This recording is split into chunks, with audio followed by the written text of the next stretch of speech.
সকলে তো জানো যে আজ থেকে প্রায় 200 বছরেরও বেশি হবে যখন ইংরেজরা আমাদের উপরে শাসন করতো।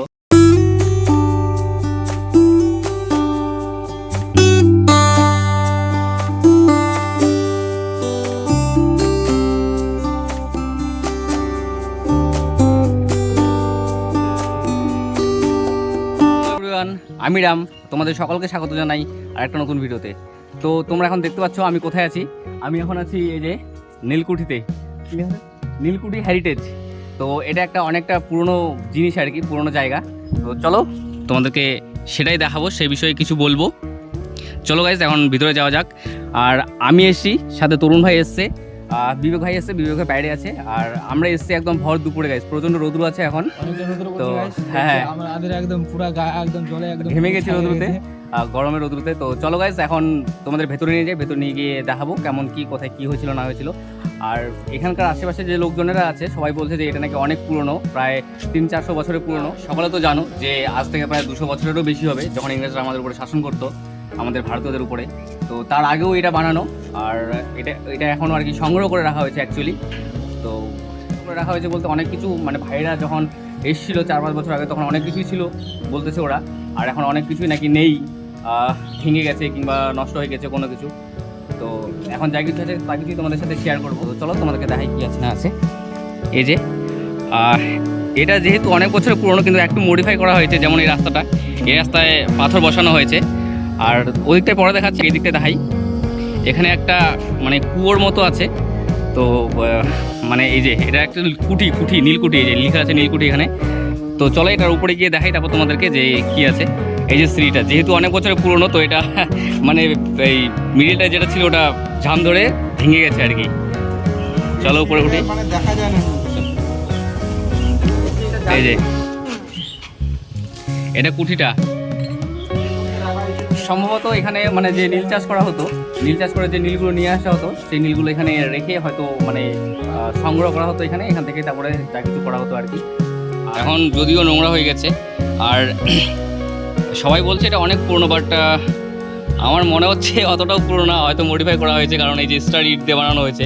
আর আমি যতটুকু জানি যে তখন এর স্টার বলে মানে সেরকম কোনো ইট ছিল না, তখন ইটগুলো অনেক ছোটো ছোটো পাতলা হতো। তো গাইজ আমরা এখানে একটা দাদু পেয়েছি। তো দাদুটা বলছে মানে এই জায়গাটা সম্বন্ধে আমাদেরকে বলবে, তোমরা একটু শুনে নাও। তো এই জায়গাটা ব্রিটিশ যখন থাকতো, ব্রিটিশ বিরোধী যারা এখানকার বাঙালি করতো তাদেরকে বিভিন্ন জেলা থেকে আনা হতো, এনে এই কুয়াটা তার বিচার টিচার করে দেখা যেত না ব্রিটিশ বিরোধী, যার জন্য এই কুয়াটা নয়, এটা তাদের বডিকে দাহ করা হতো।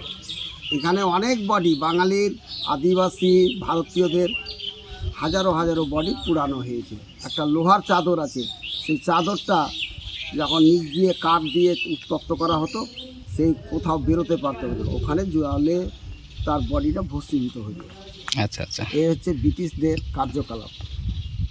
আর যদি একটু বলেন যে এই যে চৌবাচ্চার মতো যেগুলো আছে এগুলোতে কি করা হতো? এগুলোতে গেলে নীল রাখা হতো, ঘরটা বড় ছিল, এই ঘরটাকে ভেঙে দেওয়া হয়েছে। আচ্ছা আচ্ছা আচ্ছা, এগুলো 6টা রুম আছে, 120 স্কোয়ার ফিট। হ্যাঁ, লম্বাতে 120 স্কোয়ার ফিট আছে, চওড়া আছে 30 ফুট। আচ্ছা আচ্ছা, এই ঘরগুলোতে আগে নীল রাখা হতো, এখানে নীল চাষ জোর করে করানো হতো। যারা করতো না, যেসব চাষি, তাদেরকে এই ঘর এই অগ্নিদাহ করে ওই জায়গাটাতে পুরো। আচ্ছা আচ্ছা, মানে যারা আর কি ইংরেজের কথা অমান্য করতো। আচ্ছা আচ্ছা আচ্ছা, ঠিক তাদের আছে, বিরুদ্ধে।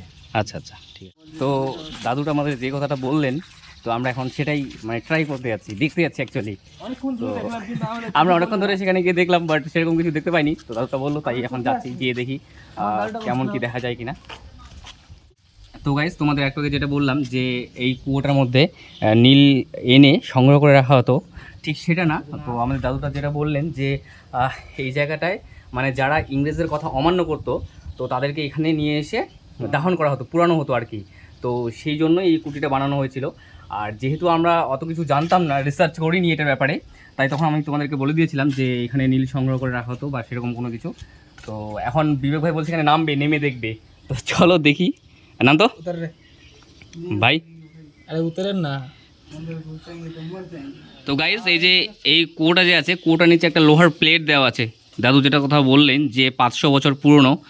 তো এই যে প্লেটটা তোমরা দেখতে পাচ্ছ, মানে অ্যাকচুয়ালি মাটি পড়ে গেছে, তো তাই প্লেটটা চেনা যাচ্ছে না। আমরা যখন একটু আগে এসেছিলাম তখন চিনতে পারিনি। তো পাথর ফেলে দেখতে বললাম আমাদেরকে, পাথর ফেলে দেখলাম, তো আওয়াজ হচ্ছে টিনের মতোই। এই যে গাইস এখানে একটা যাত্রী প্রতীক্ষালয় করে দেওয়া আছে, মানে যারা যারা এখানে ঘুরতে আসবে তাদের জন্য বিশেষ করে এই যাত্রী প্রতীক্ষালয় নীলকুঠি পার্ক। তো পার্ক নামে এটাকে উল্লেখ করা হয়েছে এখন। আর এই যে এখানে কয়েকটা চৌবাচ্চার মতো আছে, এগুলোতে সম্ভবত নীলগুলো চাষ করে নিয়ে এসে এগুলো এখানে রেখে তারপরে হয়তো এগুলো শোধন করা হতো কিংবা কোনো কিছু। তো চলো এখন সেগুলোতে যাই, সেগুলোতে গিয়ে আবার তোমাদের দেখাই। এই যে বুলেট ভাই সামনে সামনে আর আমি আর তরুণ ভাই পেছনে। আর জায়গাটা একটু জঙ্গল মতো আছে গাইস, মানে হয়তো এখন আর সেরকম পরিষ্কার কিছু করা হয় না।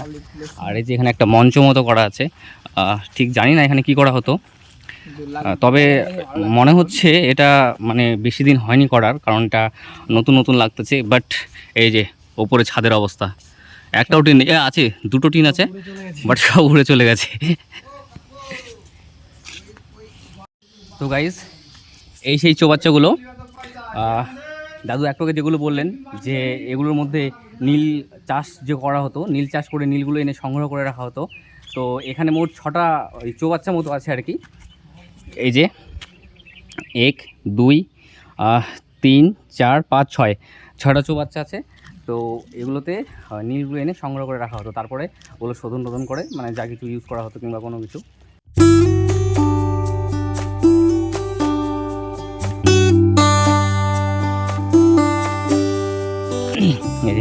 এখন সব জঙ্গলে ভর্তি।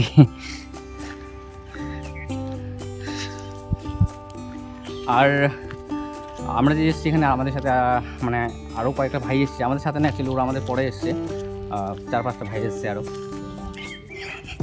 এই যে কুঠিগুলো, আর এই জায়গাটা পুরো জায়গাটা একটা বাউন্ডারি দিয়ে ঘেরা আছে আর কি। আর কি বলে এখানে একটা মঞ্চ আছে, তার তোমাদেরকে দিয়ে দেখে।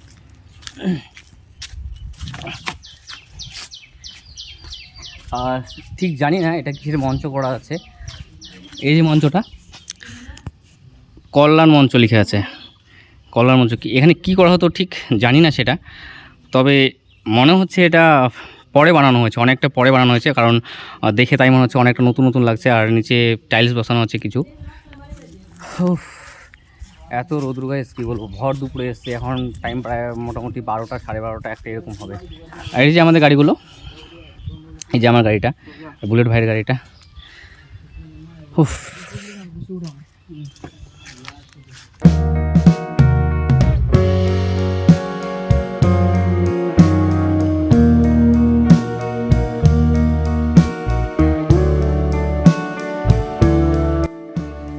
প্রচণ্ড গরম গাইস।